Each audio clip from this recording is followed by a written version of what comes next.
obraznic, nu te-ai îmbrăcat la costum.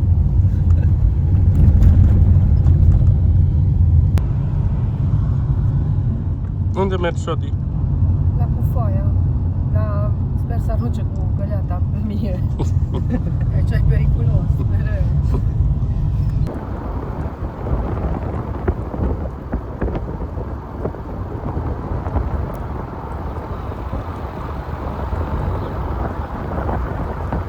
Hristos a înviat. Ce mai faci? Ce să facem? Acasă. De unde pornești anul ăsta? De la Ionuț Buda. De peste vale. Casa aia... Casa aia unde e pavajul, unde e cartul la mare. De acolo să pornește. Bun, fain, am văzut că au pregătit. Da. Au făcut frumos gardul, tot. De acolo se adună și de acolo pornim. Da, el o arată primul. Oh, În joia de Paște, se pare că sau de câteva zile, că nu știu nimeni pe cine pune. De Florin nu știu pe cine pune pe căruț. da? Că nu ara nimeni, nu vrut nimeni. Nu vreau O nimeni? ieșit el și după aia tractoarele pe aici ca și furnicile. Serios? Păi nu e aranjată treaba așa Nu, dinainte, cineva e pe are primul bune? sat. Am să punea cineva pe căruț, nu știu. Puneau pe cineva până la urmă. Puneam pe cineva să fie acolo pe căruț. Am înțeles. Dar nu a Deci- fost, a fost arată multă lume de toamnă și nu a mai ieșit lumea primăvara. No. Gata, nu mai are de scăpare. Pe căruț cu el. Da, E insuratul? Nu e insurat, cum e? surat, are 3 copii. Insurat cu copii, așa e. Da. Contează, așa e treaba asta. Nu, Nu? Am înțeles. Arad, primul sunt care, de exemplu, când a fost. L-am pulit acolo peste vale din partea aia, l-a pus pe un altcineva, că el a fost prea mare de stat pe căruț. Da. No, fain. Apoi, da, boi s-o ales. Nu, cred că acolo, tate. Vedem ce fecioris. Da, pe loc atunci, instantaneu. Da, câți vin. No, perfect. Bine, dar Prinzătorii. super. Și părintele, cum îi place? E la Da, cu treaba. vă dați seama. Unde Dar nu de mult a plecat. Da, se iasă la țarină, E exact pe spatele căsului. în spatele căsă. Mereu Apoi să- ne întâlnim pe acolo, așa? Cât și pământul, da? Bineînțeles. Bun. Dragi. Numai bine. Doamne ajută!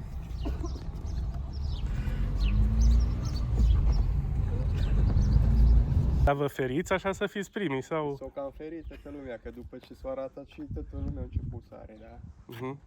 Să nu aibă de stat, să fugă și să lude. Să-l bagi Dumnezeu în apă, așa? Da. Nu e o cheltuială în plus dacă sunteți pe căruț. Nu, nici numai ce să consumă aici atât. Care la cămin, când e jocul, fiecare plătește, nu știu cât pune o taxă pentru muzică, atâta să plătească muzicanții, în rest, altceva nu au fost. Acum se consideră că e a 5-a ediție după cum a făcut afișul, dar asta e de mult. Eu am văzut filmări din 95, care am văzut-o cea mai veche, dar au fost și mai de mult. S-a întrerupt cu pandemie, atunci după pandemie a început din nou și acum e a 5-a ediție. Dar înainte era altfel? Era altfel sau cam tot așa cum faceți acum? Da, așa ceva. Da.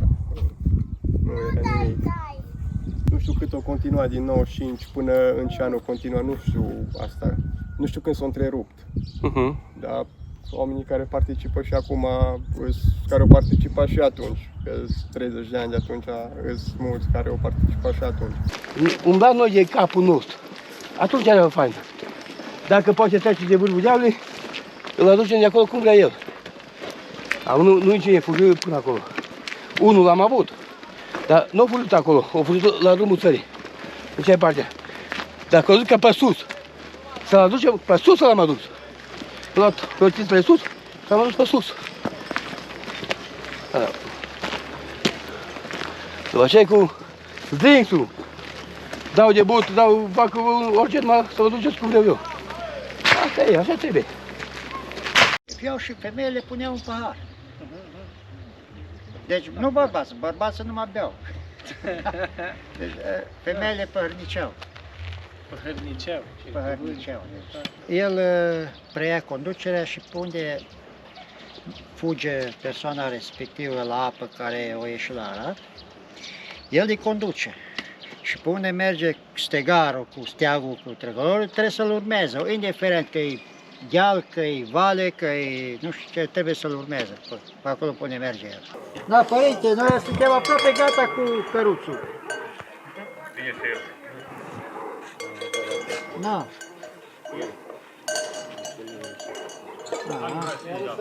Da, că aici suntem cu toți suntem aici, la acela de nuți în bani. Deci îl pregătim, mai avem un pic și unde veniți? Venim acolo direct sau veniți de aici și dumneavoastră?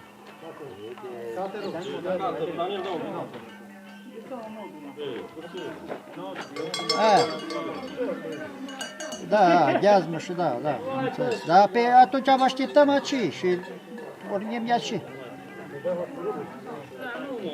Nu.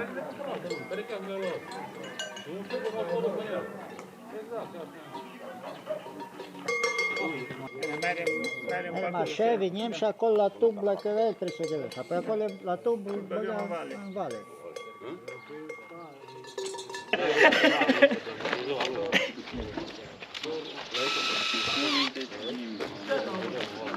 Unde ești?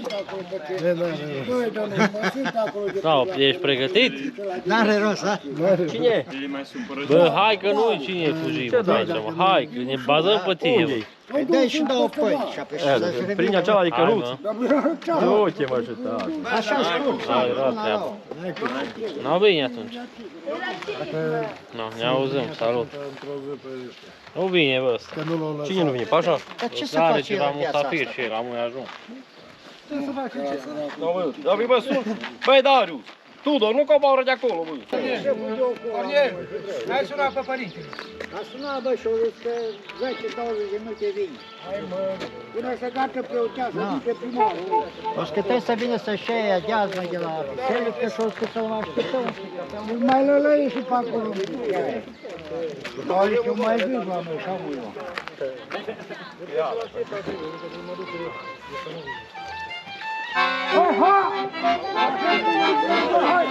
Bă, face, bă, după ce stați așa? N-auziți, bă!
care prin îndurare și prin bunătatea ta ai poruncit pământului să facă rod, binecuvintează și înmulțește area aceasta.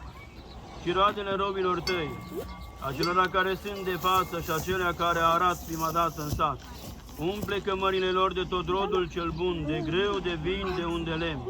Păzește pe ei împreună cu toate ale lor de orice ispit, luminează ca să te cunoască pe tine și bineplăcut făcându-se ție, să se învrednicească de bunătățile tale cele veșnice.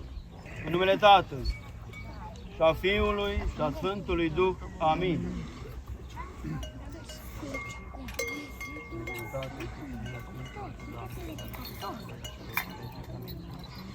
Tămâieți aduce ție, Hristoase, într-un miros de bună mirează gească pe care primind-o Dumnezevelnicul tău, cel mai presus de ceruri, trimite iarul prea Sfântului tău Duh. Se sfințește area aceasta, împreună cu stăpânul ei, instrubire cu apă sfințită, în numele Tatălui și a Fiului și a Sfântului Duh. Amin. Nu știu dacă are sens să declare o deschisă a 5-a ediție, dar de aici vă puteți desfășura. I-am și fost un zic eu vreau, așa? Încearcă. Care ai de partea ta? Dacă îți făceai undeva un loc să nu să ieși, Cum am aflat la oricum am Nu mai din drum încolo. dragii mei,